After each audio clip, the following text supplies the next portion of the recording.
Parts continued. This part is on the parts party. But first, how does one utilize these parts in day-to-day life? It comes down to personal and internal strategies. How does one establish connection with another and maintain their self? When can one rely on a sentinel's or guardian's warning, and how to spot a doom and gloomer or know a sentinel will not cry wolf? When does one follow a leader? Or how does one determine or decide to follow or not? How does one maintain a healthy, nurturing companion relationship? How does one best deal with a gossip? And when the need arises, how does one pull out their dominant part and do so softly and with grace? How does one deal with a dominant, and how does one connect with a dominant person? All these parts and one's versatility to engage with these parts, either as an internal aspect of oneself or showing up externally in another person, empowers a person. All these parts and the versatility empower you. Identifying too much with one part presents a self-imposed limitation. Likewise, being with another who overemphasizes one part disallows for connection and cooperation, even safety sometimes.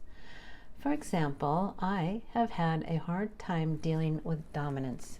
Dominant people and dominant horses, dominant anything. I'm either at their mercy or trying to meet them head on, which rarely works. In other words, I would go to a place of being powerless or becoming angry to power up in their presence.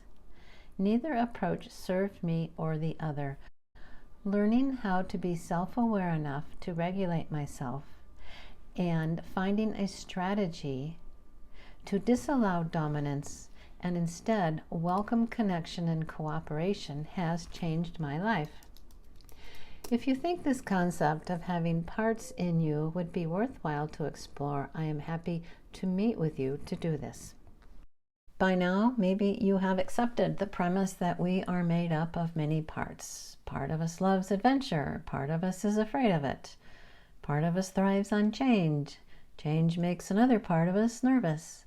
Part of us gives ourselves a pat on the back. Another part criticizes ourselves. Behind every part, vocal or not, there is a positive intention, even the parts that are fearful, nervous, or criticizing. Most often, that intention is to keep us safe, secure, predictable, and looking good in the eyes of others. Keep this in mind. Let's try a scenario to see how this might be helpful. Here is the safety bubble in your mind. This is what it represents. I know that yours looks different, but bear with me. And here are your 6 parts.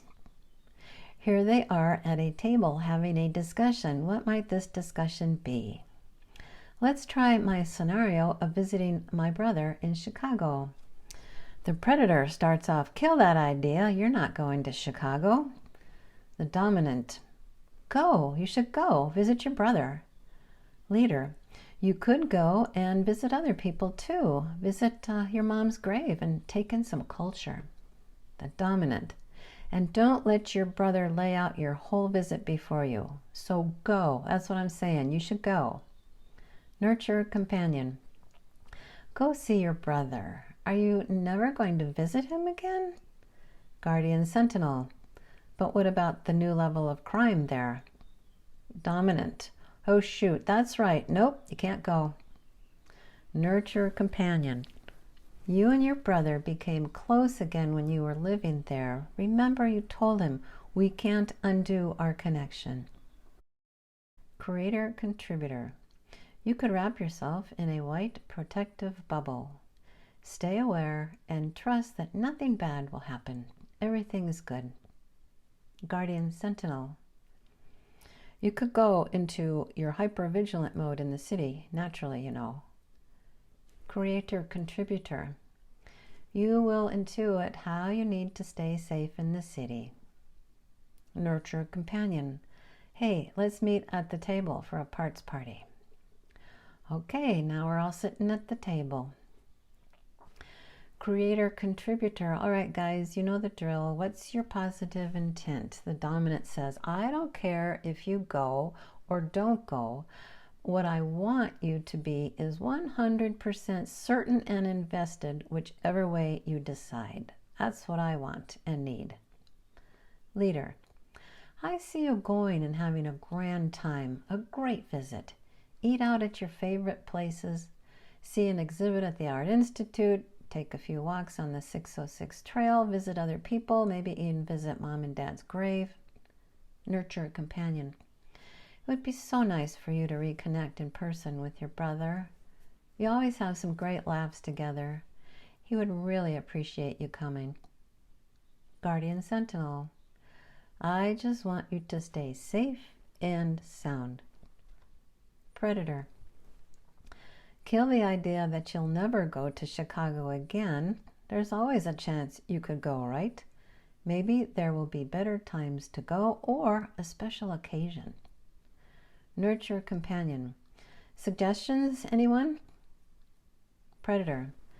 Yeah, do not go in the winter when the weather is cold and the days are short. Guardian Sentinel. Take precautions, such as eat out before it's dark, or have food delivered if it's late. Stay to busy streets in good neighborhoods. Be street smart and vigilant. Nurture companion. Make sure you have meaningful conversations with your brother. Be lighthearted and laugh a lot, and be supportive of his photography and his friends and his girlfriend. Leader, write down the top 5 things you want to do and make arrangements with him ahead of time. Dominant, push yourself out of your comfort zone only a little. Book a first-class seat on the plane so that the travel isn't so bad. Creator, contributor. Imagine the perfect visit in your mind and then go for it. Wrap yourself in a white protective light, be aware, and trust that all will unfold in perfection. So that was a parts party at a round table. The round table allows all parts to see and hear each other very well. All you do is find a room in your mind, one that can hold 2 to 8 people at a round table. Invite the parts of yourself to this party. It is fun to give each part some persona. That is, they can have a certain appearance, certain color, a certain voice, and a disposition, and they might even have a name.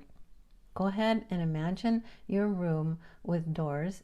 Well, let's make it 1 door, and furniture. Maybe you will want to begin with inviting the first 2 parts in.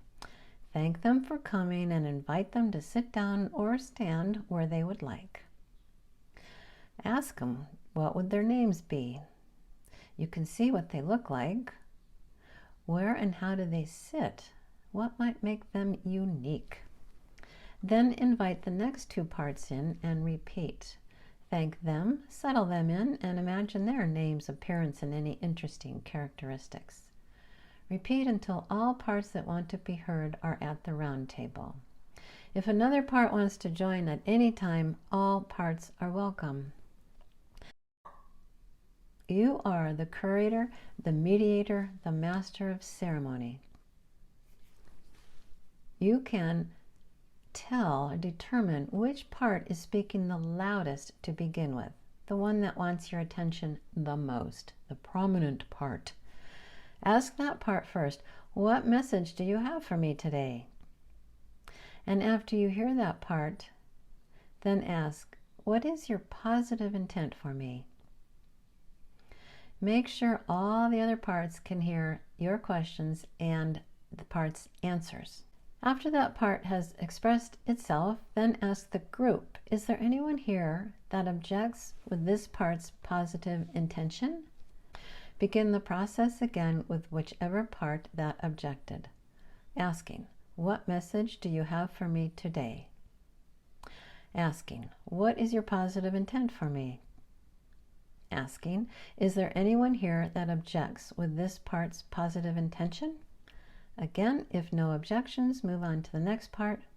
If there are objections, you know where to start with the next part.